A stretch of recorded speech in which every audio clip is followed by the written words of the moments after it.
tell you what is lush. What we saw yesterday in Philly. I mean, what's that sound? Pigs flying. Why? Because Ben Simmons stole the show. Why? He'd never made a three-pointer in 172 games. I just don't see how that's possible. He made a three! He actually popped from long distance. Yes! He did it! Ben Simmons! Hold me back, man! Maybe now they'll finally leave him alone after that. He hits the three, his first in his NBA career. He had attempted 17 threes in his entire career, and he finally made one. I just don't get that. So we started thinking about other big moments, right?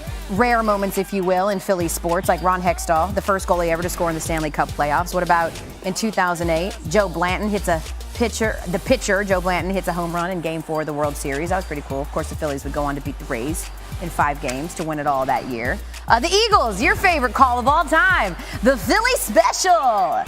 It was a good ball. It was amazing. They just wouldn't stop talking about it. Yeah, well, you're welcome. So anyway, Ben Simmons hits his first three of his entire career, and that was all well and good, but we did have a whole game because that was. Did you pull your hamstring stretching on that one? Super Bowl or a regular season three-pointer? Well, did I cut the highlight? No, but I did not stretch a hamstring watching this, and neither did Joel Embiid. He gets tackled by Marcus Morris. You know, they were kind of beefing last year a little bit when Marcus Morris was on the Celtics, but Embiid's like, what did I do?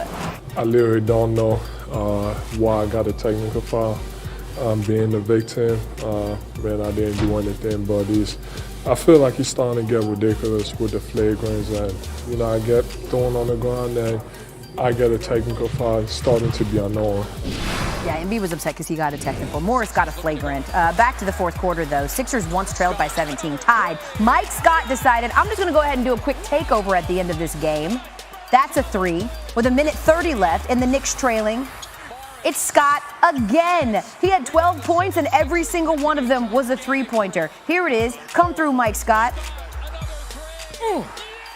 Sixers win this one 109-104, largely off the late-game heroics from Mike Scott, and, of course, that pivotal three by Ben Simmons. And it was a long time coming. As I said, he entered the game 0 for 17 from three in his career. Some of that is just, Hail Marys at the end, right? Sure, But, Over the last 35 seasons, though, there are 679 guards who have played 100 or more games, and Ben Simmons was the only one of those who had not made a three-pointer. You know who doesn't have an issue shooting threes from a guard perspective? James Harden, 8 straight games, 36-plus points, entering Wednesday early in the first, have the Nuggets. Nikola Jokic takes it the other way, picks him.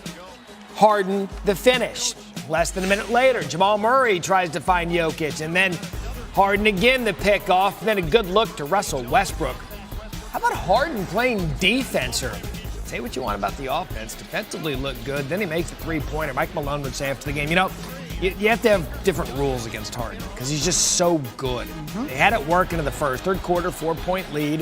Jokic makes the floater.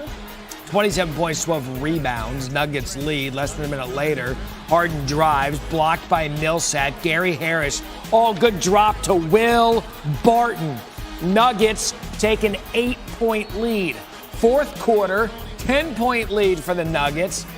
Now, I want you to watch this dunk by Torrey Craig because he blocks Harden, and then he finishes. They're calling it a 360. I think it's more like a 348. Oh, yeah. I don't know that he executed the actual. It was about 322. Rockets averaging 119.5 points per game, held to under 100 for the first time this season.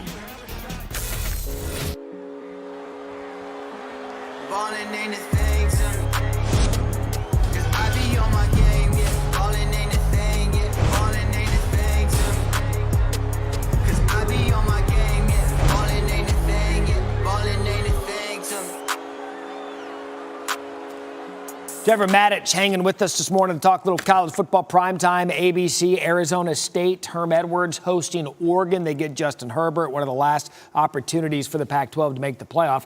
Herbert, notably one of the top guys to watch in the NFL draft. What does he do well? What does he need to work on? Matt, the scary thing is that as good as he is, he could get a lot better in a hurry just by varying his pitch selection a little bit. He loves that fastball, But what he needs to do is throw it high and loft it in at times so his receivers can run under it. Now, he's got one of the strongest arms in all of college football. And when there's no defender close underneath the receiver, especially on deep routes, man, it's a thing of beauty. He'll fire that thing in low and hot, and that's just pinpoint accuracy. The problem is when he throws down the field on this low trajectory with that arm strength, it needs pinpoint accuracy because the receiver can't adjust to it. And so he misses a lot of opportunities because he should at times not throw it so low and hot, but get it up in the air. Because if you throw it with arm strength and it's just a little bit short and the defender's close, he'll tip it. He makes that same throw, hot, low, but clears the defender. It'll also probably clear his own guy. And so I love to watch his arm strength. He'll throw that ball 50, 60 yards down the field on a rope. But if it's on a rope, he's got to put it right on the receiver, where at times he's much better off lofting it high in the air and let his receiver go get it. Let his receiver finish the accuracy of the throw with his adjustment. Now against Arizona State, what I need to see him do is more of those lofted throws. I know he can do it. I've seen him do it. But he needs to choose to do it more in order to get to where he wants to go. He certainly has the time. That O-line is nasty. One of the best in college football. One of the best in college football. Matt kind of briefly mentioned it. Right now, they're sitting at number 6, but they're confirmed to be in the Pac-12 championship. With that being said, how would you assess their chances of making the playoffs? It's actually a lot better than people think. Okay. Because at 6, they need 2 teams to clear in front, right? So they've got to win out. Georgia, if they lose to LSU in the SEC championship game, that'll clear a spot. And if Alabama struggles against Auburn and loses to Auburn with Mac Jones, the backup quarterback, then both Alabama and Oregon will have lost to Auburn, common opponent, but that will be another loss for Alabama. And those 2 things happening clear the way for Oregon if they win out. Especially, too, if Utah stays and that's a 1 loss. If that's a 6-7 Pac-12 championship game, you can't convince me that if Oregon's only loss in the season is to Auburn by 3 inches on a 4th down, and they go perfect through the Pac-12, that they're not a playoff team. Yeah, you're trouble. And only the Pac-12 and the SEC are likely to have a top 10 matchup in their championship game. Many proclaim to them the dead. Not yet. Pac-12 still alive. Trevor Matt is joining us to make us all smarter, as he tends to do. Hey, Saturday Night Football, there it is. We've built it up enough. Take a look at the particulars. Have we? I don't think we have. Well, big one for Spartan. I was going to say, you guys got it? Can Herm pull one for you guys at 7:30? Herm's going to leave it on the grass, I'll tell you that. Okay, there it is. Leave it all on the grass. It's also streaming live. You can take it with you on the ESPN app. From a blowout to a bounce back, what Deshaun Watson has to do for the Texans to take control of the AFC South tonight. And the progression of Kevin Durant's rehab, how he looked on the court in Brooklyn, we go hard a little later on SportsCenter.